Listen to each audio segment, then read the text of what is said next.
मौत का कोई भरोसा है? पाक रहा करो। जिस घर में कुत्ता हो, जानदार की तस्वीरें लगी हो, वो फोटो जो लगे होते हैं ना, आजकल तो वो फोटो भी देखें, गौस पाक कश्ती निकालने नीचे से हाथ डाल के, अल्लाह गौस पाक का फोटो बना दिया, माज़अल्लाह। उस दौर में थी तस्वीर? अल्लाह। और लगा रहे शौक से घर के अंदर। अरे कुछ लोगों ने तो वारिस पाक की तस्वीर लगा ली घरों के अंदर, और वो भी ऐसी फैंसी दाढ़ी बनाई है वारिस पाक की, अल्लाह अकबर। इतने बड़े अल्लाह के वली और दाढ़ी इतनी छोटी होगी उनकी, माज़अल्लाह। वलियों की शान में गुस्ताखी है। कोई भी वली शरीयत के खिलाफ काम नहीं करता है, कोई वली शरीयत के खिलाफ काम नहीं करता है, वो भी वारिस पाक अल्लाह के इतने बड़े वली, अल्लाह अकबर। अगर घर में तस्वीर लगी हो, और वो इलेक्शन की तस्वीरें भी दरवाजों पे लगा के चले जाते हैं, हटा देना, रहमत के फरिश्ते नहीं आते हैं। जिस घर में तस्वीर होती है, जिस घर में कुत्ता होता है, पाला हुआ कुत्ता, उस घर में भी रहमत के फरिश्ते नहीं आते। और जिस घर में जुनबी हो, नापाक हो, उस घर में भी अल्लाह की रहमत के फरिश्ते नहीं आते। इसलिए हमेशा पाक रहा करो। खुद भी नमाज पढ़ो, घर वालों से भी कहो कि वो नमाज पढ़े। खुद भी पाक रहो, घर वालों को भी पाकी का हुक्म देते रहा करो। पीर नसीरुद्दीन नसीर ने कहा था, गुलाम हश्र में जब सैयदुल वरा के चले, लिवाए हम्द के साए में सर उठा के चले, और नसीर उनके सिवा कौन है रसूल ऐसा, जो बख्शवाने पे आए तो बख्शवा के चले। और फरमाते नजर ब आलमे पाकीज़गी पड़े उन पर, जब कब्र में हम अपने नबी का दीदार करें, फरमाते नजर ब आलमे पाकीज़गी पड़े उन पर, मुसाफिराने हरम इसलिए नहा के चले, मुसाफिराने हरम इसलिए नहा के चले। तो निकाह मस्जिद में होना चाहिए। क्यों? क्योंकि मस्जिद में कोई नापाक दाखिल नहीं होता है, जो भी दाखिल होता है वो पाक दाखिल होता है। और जब जिस निकाह में पाक शामिल हो जाएंगे, अल्लाह उस निकाह में बरकतें अता फरमाएगा। तो अपने बच्चों की जब शादी करने खड़े हो, तब अपने आलिमों के पास आया करो। इंतकाल हो जाए तब तो हम पूछते हैं कि छुआरों पे कौन सी सूरत पड़ी जाएगी, लकड़ी लेके आए बेरी की काट करके, इस पे कौन सी सूरत पड़ी जाएगी। जब शादी का मौका आता है तब अपने इमाम के पास क्यों नहीं आते?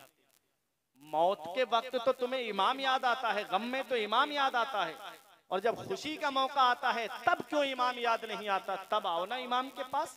हजरत वो तरीका बताओ, मौला अली शेरे खुदा का और हजरत फातिमा का निकाह कैसे हुआ, वो तरीका बताओ कि मैं अपने बेटे की शादी सुन्नत के मुताबिक करना चाहता हूँ। सुन्नत के मुताबिक अपने बच्चों की शादी करोगे, अल्लाह तुमसे राजी हो जाएगा, उसका रसूल तुमसे राजी हो जाएगा, और आने वाली लड़की दुल्हन तुमको सास ससुर का नहीं बल्कि अपने माँ बाप का दर्जा देती हुई नजर आएगी। फिर वो घर जो है वो जन्नत का गहवारा बन जाएगा। उस घरों के अंदर अल्लाह ताला सुकून अता फरमाएगा। और जिन घरों में अल्लाह तबारक व तआला के प्यारे महबूब की सुन्नत की अदायगी के मौके पर शैतान को दाखिल कर लिया जाता है, अल्लाह ताला उस घर से बरकतें उठा लेता है। इसलिए मैंने आयत पढ़ी थी, अतीउल्लाह व अतीउर रसूल, हुक्म मानो अल्लाह का और हुक्म मानो रसूलुल्लाह का। इताअत करो अल्लाह की और इताअत करो रसूलुल्लाह की। व उलिल अम्री मिनकुम, और तुम में जो उलुल अम्र हैं यानी उलमाए बाअमल हैं, उनका कहना मानो। जो बाअमल उलमा हैं उनका कहना मानो। आज आलिमों का कहना कौन मान रहा है? आलिम पूरी रात तुमको समझाएं, इस कान से सुना, सुबह को इससे निकाल दिया। पूछा गया रात जलसा कैसा हुआ? रात जलसा बहुत अच्छा हुआ था, बहुत मजा आया था। जलसों में मजों के लिए ना आया करो, बल्कि अपने आमाल को सुधारने के लिए आया करो। अपने आमाल की इस्लाह के लिए आया करो। अपने आमाल की इस्लाह करोगे, अपने आमाल को सुधारोगे। इतना बड़ा मजमा है, मैं नहीं चाहता कि, मुझे मालूम है पूरा मजमा अमल नहीं कर पाएगा। अगर इस मजमे में से 10 लोगों ने भी अमल कर लिया तो मेरा ईमान कहता है कि कमेटी वालों ने जो इस जलसे के लिए पैसा जमा किया है, मेहनतें की है, इनकी मेहनतें कामयाब हो जाएंगी, और आपका यहाँ पर बैठना कामयाब हो जाएगा, और मेरा बयान करना कामयाब हो जाएगा, और इन उलमा का शिरकत करना कामयाब हो जाएगा। सुभान अल्लाह, सुभान अल्लाह। अमल की जरूरत है, अमल से जिंदगी बनती है, जन्नत भी जहन्नम भी। ये इंसान अपनी फितरत में ना नूरी है ना नारी है। ऐ मेरे प्यारे मुसलमानों, उलमाए बा अमल का कहना मानो, रसूलुल्लाह का कहना मानो, अल्लाह का कहना मानो। उलमाए बाअमल का कहना मानो, बाअमल उलमा के साथ रहो। बाअमल उलमा की जरूरत तुम्हें दुनिया में भी पड़ेगी और इनकी जरूरत जन्नत में भी पड़ेगी। इन आलिमों के करीब रहो, इन उलमा के करीब रहोगे। सोहबते स्वालिहा तुरा स्वाले कुनद, सोहबते त्वालिहा तुरा त्वाले कुनद। नेकों की सोहबत में बैठोगे नेक बन जाओगे, और बुरों की सोहबत में बैठोगे तो बुरे बन जाओगे। मौला अली शेरे खुदा फरमाते हैं सोहबत का असर होता जरूर है, जैसी सोहबत में बैठोगे वैसे हो जाओगे। शेख सादी फरमाते हैं मैंने गुलाब के पौधे के नीचे मिट्टी को सूंघा तो उसमें से गुलाब जैसी खुशबू आ रही थी। मैंने मिट्टी से पूछा है मिट्टी तेरे अंदर गुलाब की खुशबू कैसे आई?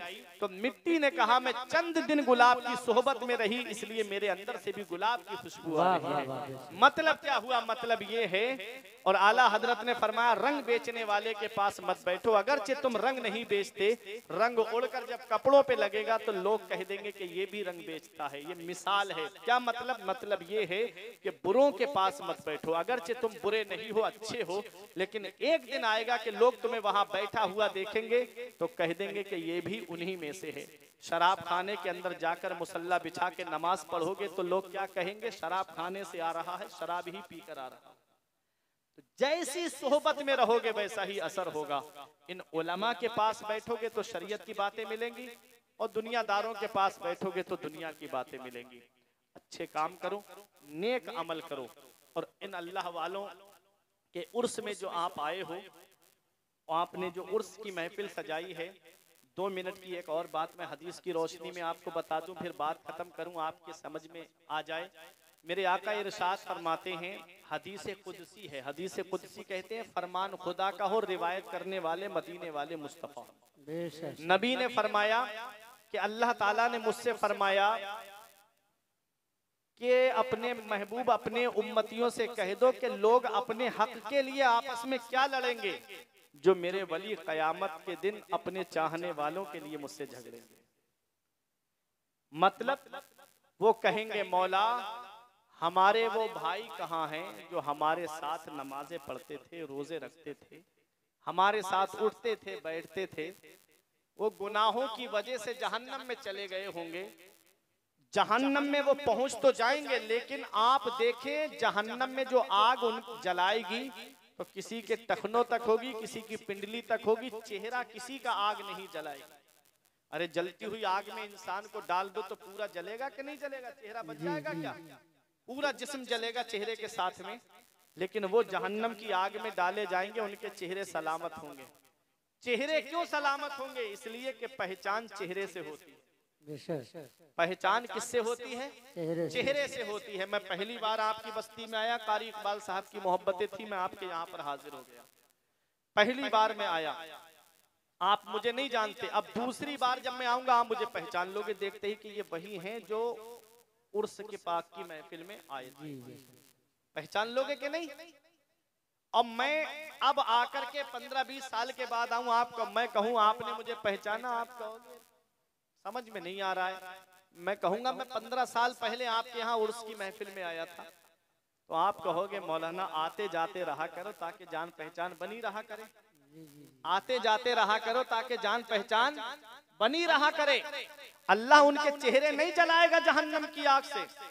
जहन्नम की आग में वो होंगे मगर चेहरे सलामत होंगे। वली कहेंगे मौला हमारे वो दोस्त कहाँ गए, वो हमारे चाहने वाले कहाँ गए, जो हमारे नाम की महफिलें सजाते थे, जो हमारा उर्स किया करते थे, जो हमारे साथ उठते थे बैठते थे खाते थे पीते थे, हमारे बताए हुए रास्ते पे चलते थे, वो जहन्नम में चले गए होंगे। रब फरमाएगा जिसको पहचानते हो जाओ और उसको जहन्नम से निकाल के ले आओ। जिसको पहचानते हो निकाल लाओ। वली जाएंगे जिसको पहचानेंगे, जो आया था उनके उर्स की महफिल में, जिसने उनके बताए रास्ते पे अमल किया, तरीके पे अमल किया, उसको निकालेंगे, जन्नत में ले जाएंगे। तो फरमाएगा जिसके दिल में 1 दिरहम के बराबर ईमान है उसे निकाल लाओ। पहली बार में उनको निकाल लिया जाएगा। फिर कहेंगे मौला अभी कुछ रह गए हैं। रब फरमाएगा जिसके दिल में आधे दिरहम के बराबर ईमान हो जाओ उसे भी निकाल लाओ। फिर जाएंगे जिसको पहचानेंगे। हदीस में बार बार आया है कि जिसको पहचानेंगे उसको जहन्नम से निकालेंगे। मैं तर्जमा कर रहा हूँ जुमले का, जिसको पहचानेंगे उसको जहन्नम से निकाल लाएंगे, निकाल के ले आएंगे। आखिर में कहेंगे मौला अभी कुछ रह गए। रब फरमाएगा जिसके दिल में राई के दाने के बराबर भी ईमान है, जाओ उनको भी निकाल लाओ जहन्नम। बेशक बेशक। ये वलियों को इख्तियार देगा अल्लाह कयामत के दिन। अब वली जाएंगे, जिसको पहचानेंगे उसको निकाल करके ले आएंगे। अब एक हदीस पाक में आता है, नबी फरमाते हैं जब कब्रिस्तान जाओ तो अपने मुर्दों को सलाम करो। बेशक। क्या फरमाया नबी ने? अपने मुर्दों को सलाम करो।